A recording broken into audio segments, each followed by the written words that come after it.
Salam, puji Tuhan, Bapak Ibu Saudara yang dikasihi Tuhan. Pagi hari ini saya ingin mengajak kita membaca dari Injil Yohanes pasal 15 ayat 1 sampai 8. Tertulis demikian. Tuhan Yesus berkata, "Akulah pokok anggur yang benar dan Bapakkulah pengusahanya. Setiap ranting padaku yang tidak berbuah dipotongnya, dan setiap ranting yang berbuah dibersihkannya supaya ia lebih banyak berbuah.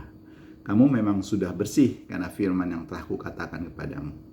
Tinggallah di dalam aku dan aku di dalam kamu, sama seperti ranting tidak dapat berbuah dari dirinya sendiri kalau ia tidak tinggal pada pokok anggur. Demikian juga kamu tidak berbuah jikalau kamu tidak tinggal di dalam aku. Akulah pokok anggur dan kamulah ranting-rantingnya. Barang siapa tinggal di dalam aku di dalam dia, ia berbuah banyak. Sebab di luar aku kamu tidak dapat berbuat apa-apa. Barang siapa tidak tinggal di dalam aku, ia dapat dibuang keluar seperti ranting dan menjadi kering. Kemudian dikumpulkan orang dan dicampakkan ke dalam api lalu dibakarnya. Jikalau kamu tinggal di dalam aku dan firmanku tinggal di dalam kamu, mintalah apa saja yang kamu kehendaki dan kamu akan menerimanya. Dalam hal inilah Bapakku dipermuliakan, yaitu apa? Jikalau kamu berbuah banyak, dan dengan demikian kamu adalah murid-murid. Haleluya. Bapak Ibu Saudara yang dikasihi Tuhan, di dalam perjalanan hidup kita, di dalam perjalanan keimanan kita, yang paling penting bagi kita adalah kedamaian sejati, dan itu hanya dapat ditemukan di dalam hadirat Tuhan. Kita tidak dapat sekedar beristirahat dan mengharapkan terobosan. Namun kita harus mencari Tuhan, mempercayai bahwa hanya Dia yang mampu memberi istirahat yang kita butuhkan. Tuhan Yesus memberi contoh hal ini dengan sering mengundurkan diri ke tempat-tempat ramai setelah Dia melakukan pelayanan atau dan lain sebagainya. Mengundurkan diri ke tempat-tempat sunyi. Dan kita dipanggil untuk melakukan hal yang sama.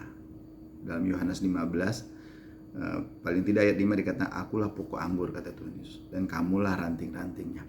Barang siapa tinggal di dalam aku dan aku di dalam dia, ia berbuah banyak, sebab di luar aku kamu tidak dapat berbuat apa-apa." Bapak Ibu Saudara yang dikasihi Tuhan, terpisah dari Tuhan Yesus, kita tidak dapat berbuat apa-apa. Terlepas dari kasih, anugerah, dan penyertaan Tuhan, kita tidak dapat melakukan apa-apa. Itulah mengapa hal terpenting yang dapat kita lakukan adalah terhubung terus-menerus dengan Tuhan. Setiap saat, setiap tarikan napas, kita harus terus-menerus terhubung di dalam Tuhan. Dia adalah pencipta kita, Dia adalah perancang kita, Dialah yang mengarahkan dan menentukan jalan hidup kita. Jadi apa yang harus kita lakukan agar kita terus-menerus terhubung dengan Bapa kita? Pertama-tama gini Bapak Ibu, teruslah berdoa. Sampaikan isi hati, keluhan, bercakap-cakaplah. Jangan hanya permohonan, tapi teruslah bercakap-cakap, bersyukur atas hidup yang Tuhan berikan.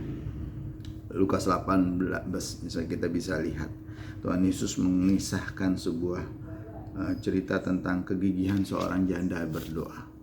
Terus yang kedua juga kita bisa evaluasi permohonan kita, agar kita bisa terus-menerus terhubung dengan pencipta kita. Kita terus-menerus berada di dalam kasih dan anugerah Tuhan, agar kita bisa terus terhubung dengan Tuhan Yesus. Evaluasi doa kita.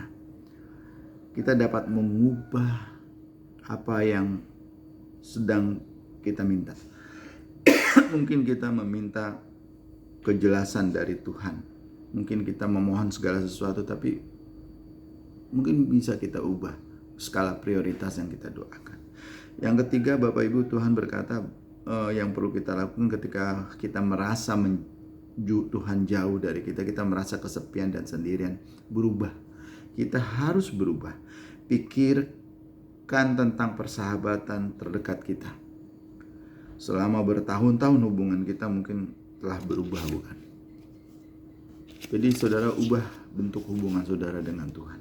Jadi Bapak Ibu Saudara dikatakan, bahkan Daud dalam Mazmur, orang yang berkenan di hati Tuhan, menulis beberapa Mazmur jeritan kepada Tuhan, kesedihan keluhannya tentang mengapa dia tidak menjawab, Tuhan tidak menjawab Daud, Jadi kita tidak sendirian jika merasa Tuhan jauh dari kita. Kita tidak sendirian ketika kita merasa kesepian. Daud di Mazmurnya banyak sekali yang berisi jeritan-jeritan dia. Oleh karena itu Bapak Ibu Saudara, ketahuilah bahwa Tuhan bersama kita. Karena janji Tuhan, Dia tidak akan meninggalkan dan membiarkan kita. Dan saat-saat seperti ini bahkan orang sedang menanti-nantikan kehadiran Tuhan. Oleh karena itu Bapak Ibu teruslah berdoa, ubahlah isi doa saudara, dan lebih dari itu renungkan, baca, hafal, dan dalami perkataan-perkataan Tuhan Yesus. Lakukan setiap hari, terapkan di dalam kehidupan kita setiap hari, dan isi hati dan pikiran kita dengan perkataan-perkataan Kristus. Maka lama-kelamaan kita akan semakin mengerti dan akan semakin dalam bersama-sama dengan Tuhan, dan pada akhir kita akan merasa tidak sendirian. Teruslah terhubung dengan Tuhan di dalam kebenaran firman-Nya. Tuhan Yesus memberkati kita. Terima kasih ya Tuhan. Izinkan kami untuk terus hidup di hadapan Tuhan dengan melakukan apa yang Tuhan perintahkan dan mendalami perkataan dan ajaran Tuhan. Terima kasih ya Tuhan Yesus. Haleluya. Amin.